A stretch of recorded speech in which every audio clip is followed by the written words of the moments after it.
Wait, where's she going? Where's she?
Excuse me.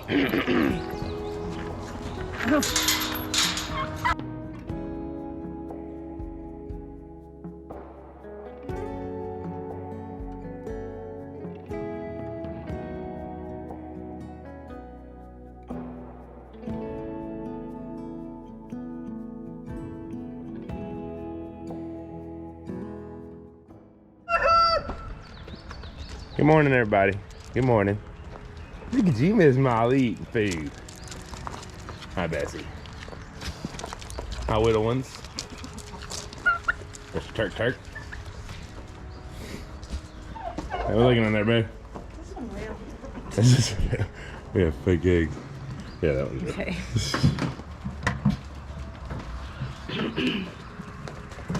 Good morning. Good morning. Hello. Hi, Lola. So this little guy is going to a new home. He's our first sold goat that we had. We sold him to some awesome friends of ours, and to let you all know, he is already very playful with the ladies. It's going to be a strong one.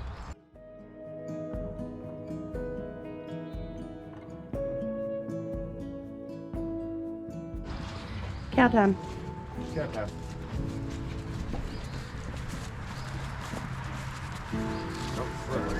Right here. I have traction. I'm supposed to. Let me get the net down. Yep. It's time for all y'all to wake up. Oh, the last to get out. Good morning. Here they come.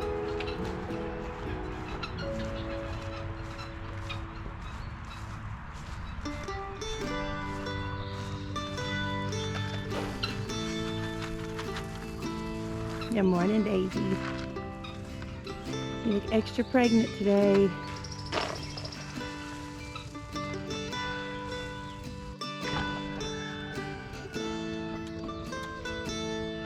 Alright.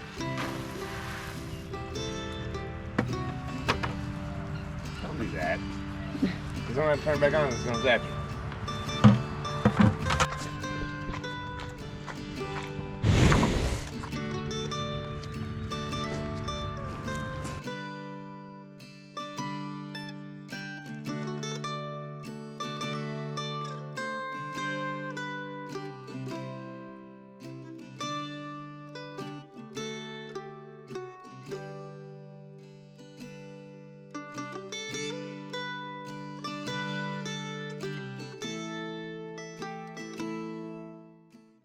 So officially, good morning. Welcome to Stivers Homestead. I'm Zach. And I'm Jim.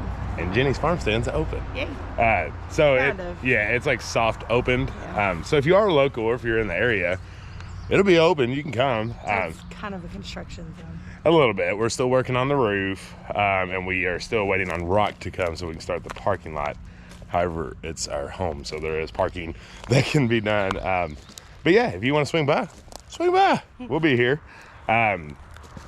Honestly, if the gate's closed, we're closed. But if it's open, we're open. Yep. Yeah, that's the best way that you can see it. So we believe We just had our last frost, or our last scare of a frost. I think so. So we're in zone 6B in southeastern Kentucky. Our last frost, normally the safe time is Mother's Day, around May 9th time. It is April 25th or 26th at this moment. The 10-day looks like no lows under the 50s. So it feels like we're gonna be there. We may take the plunge and do some planting. I think so. However, in Kentucky, Kentucky's crazy. It's not only the frost you have to worry about, but it's like all the things that come before Mother's Day, like harsh winds, crazy rains, you know, that kind of stuff. So it's not just the last frost, but we've dealt with it all and everything has lived before. So I think it'll be fun. Maybe 'tis time. How about you all? When's y'all's last frost? So we got the strawberries and the green stalk really starting to green up. Some of these were actual plants that we planted last year, and a lot of them were slips that we planted in the fall from House Tools, but they're starting to come up really nicely. So hopefully they'll start taking off now that we have some nicer temps. Yep. And in this green stalk, our leafy greens are doing pretty good. They're trying to take off and do well. It just looks so pretty in there. It's lots of pops of color. Yep. And then all the little cobwebs. All right, let's go open this greenhouse and turn the heater off for hopefully the last time. We don't have to do that.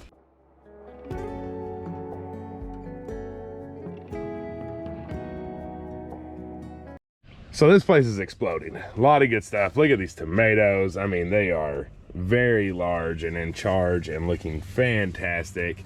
It's funny, I have noticed some with the soil. This is the, I want to say black gold. Yeah. And I can't remember what this one was, but remember it was different. Shoot fire, I'll have to look. But you can obviously tell the difference here compared to here. And actually these two are in the different soil. And look at that. It's pretty crazy. I remember now. So we had black gold that we were using. And then we had Pro Mix that we were using. Pro Mix did so much better. But as you can tell in here, everything is ready for the ground. We need to get a little water on these guys. But that artichoke, look at this artichoke. I mean, it popped up and just kept going. There's another one down there. Oh yeah, there sure is another one right there. We got artichokes popping up everywhere. Shampoo plant still hasn't done anything, Melissa and Tyler. Hopefully y'all's is. Our basil looks good. Nasturtiums Look look good. They just need to get outside. Chamomile looks good. Look at these flowers. They're beautiful. The flowers are very pretty. They're really pretty. Yeah. Peppers haven't really taken off though. No. You know, some of them have, but for the most part, they've staying pretty stagnant, and that's kind of a bummer. That's why you plant them early though, because they will. Yeah, they always take some time. They always do. Yeah, but they'll do better once they get in the ground for sure. And this chocolate mint is exploding. It's so good. It is the best mint there is. There's another artichoke. It's very pretty on a foggy morning. I love foggy mornings on the farm. So the cabbage is doing really well. This one's really a showcaser. She's really taking off. But we need to get in here and do some weeding. Wait till you see the pea bed. It's even worse. Wait, where's she going? Where's she going? There's a hole there. That's deep. Somebody should fill that up. Oh, God. Yeah, right? No. Oh, you okay? No. Once we get past the cabbage, we move into the broccoli, which is also looking fairly well. Hoping now that we have some better temps on our way that they'll start taking off as well. What did you say? Pea bed's bad. Pea bed is bad. And the peas aren't doing anything. No. Like, I mean, there's not weeds around. Like, I know we need to clean this up. But, you know, that shouldn't be impacting these peas. They're just not taking off. And if there's one thing Jen and I could teach you is, even once you feel like you've got this basically mastered, sometimes stuff just happens. Yeah. You know, you can't really explain it. You try to investigate so it doesn't happen again. Might be its location. It might need to move up into a different one with a little different sun and shade. We don't know, but doesn't look like it's going to be a good pea year. We're going to address it though. We are going to address it today. Alrighty. And so the last thing we need to do is we need to get up our arches. So we need to run to our farm store and get some cattle panels because we need to get some arches up ASAP for tomatoes, for trellising things like cucumbers and pole beans and stuff like that. But we need to get that done so we can try to start planting this bad boy. This weekend. It's crazy. This weekend. She keeps saying it. All of it? Yeah. Might leave my tomatoes in the back. Less. What are you doing? No. What are you doing, crazy Kiki? Oh, okay. You're welcome, Kiki. Glad I could help you get down. Speaking of weeding, Jen and old cousin Steph did a good job here. Yeah, we got most of the weeds out. It was a lot of hemlocks, bad, real bad. Yeah. But these are the 2 cherry bushes. Look at these They're bad both boys. taken off. They're beautiful. I'm so excited to see what happens with these guys. Looks much better without all the weeds. Yeah. Blueberry bushes are doing good too. Yeah. Blueberry bushes just don't grow as fast as cherry bushes. They take a little bit more time, but we planted these last year, that one and this one. So year 2, we should get more growth than we did year 1, but still we won't be getting fruit off of it. And then over here, we top dressed some of these bigger beds. The chickens are going and dug them down. That's a war that we're going to be fighting all year. Here is the kale that's gone to seed. We're almost there. We're just waiting for them to dry out and we'll save all these seeds that we have. This is, I want to say, it's not red Russian. Yeah, it was. Was it? Okay, so I knew that it was red Russian. And then we have some of that bushy kale over here. The romaine still looks really good. We can actually get another good clipping out of that one. Garlic, this is not corn. The garlic is booming over the past couple weeks. I mean, it has really taken off. So hopefully last year y'all planted with me in about October of last year, let these bad boys go to sleep, and now you're getting to just see that beautifulness grow. And for all of our comfrey salve lovers, the comfrey has come back bigger and better. It has become a nesting box. Yeah, freaking chickens like to lay an egg in there. But we'll be getting a cut into that and start letting it dry. We still have comfrey dried, but the setup we have allows us to not have to rush. Like if we're running low, we always have some that is already in process of drying. So what we're already start cutting now will basically be for like the winter and next year before it comes back. So that's exciting. Jen's lemon balm for tinctures has all come back really well and pretty. And this is her mountain mint that has came back for the 2nd year. What's wrong with you? My feet are wet. I can't find my boots. They are gone. I don't know where they are. The last time I had them was Saturday. They're gone. Poof. We have no idea. And it's still boot season. Yeah. It's basically boots. Jack. Oh my goodness. Stop. Trying to knock the camera down. If you're wondering, I have seasonings in my pockets. They're in the store, and I was looking for this one. I love this one. Garlic and herbs, salt free is one of my favorites. It's a real weird time. Like, we're living in the house, but we're like spending most of our time down there, so we're back and forth, and we cook down there sometimes. And yeah. we have to like get double of everything so that we're not transporting back and forth. We're learning new routines because everything has changed in a good way. But we're trying to figure out what these new routines look like, and that's kind of partially what we want to talk to you all about this afternoon is the food shortages that are going on. You know, Jen and I, we don't preach it. We just try to show you all what to do to prepare if there's any food shortages or prices just get too high that you can't afford it, what you can do on your own farm. But it feels like it's becoming more and more fearful. Like it's a fear preach. And we want to express to you all, like, it is serious. Like, it is a serious thing that's going on in our world. And when it comes to price hacks or jacking up the prices and then just being able to get things. One of them we were talking about was formula. That has been really devastating to watch. I see it on my Facebook, across my news feed. Not as much the news feed because it's not being really talked about that much. But a lot of my personal friends are having issues finding their formula. I just want to throw this out there, and this doesn't apply to everyone, so do not jump on me. If your baby or your infant has any kind of special dietary needs, it could be different.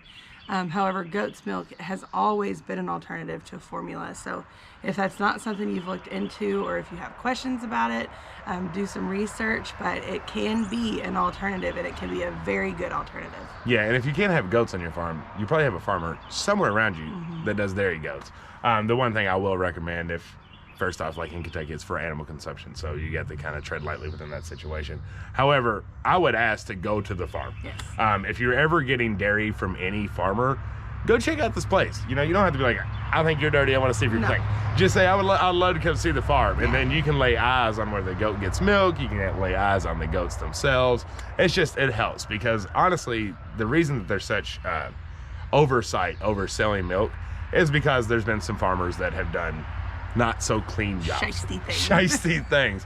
And so for us clean farmers, we have to, jump through hoops to try to sell it. But like she said, there's always alternatives.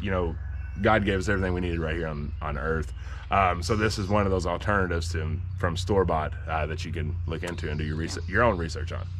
As far as the rest of the food shortages go, there are some specifics that are having more trouble than others, but overall it's just kind of getting broad. There's options, but the best thing that you can look into is starting to grow what you can. And that doesn't mean that you have to have a farm like we have, and you have to have milk animals, and you have to have a ginormous garden. It doesn't even mean you have to have raised beds. It just means doing what you can where you are to supplement as much as you can, even if that's just tomatoes or if that's just green beans. Supplement of any kind is going to really help you out in the next coming years. So yeah, we hope y'all have enjoyed this morning/afternoon with us. We are changing our routines to, like, we're doing more chores together because we really liked that when I was on vacation. So it's all adjusting and changing, and when it comes to the world, there's not much that you can do when it comes to stressing yourself out watching it too much, but you can change your routine and adjust to what's happening in the world to keep your self-life happy, thriving, and being in a good spot.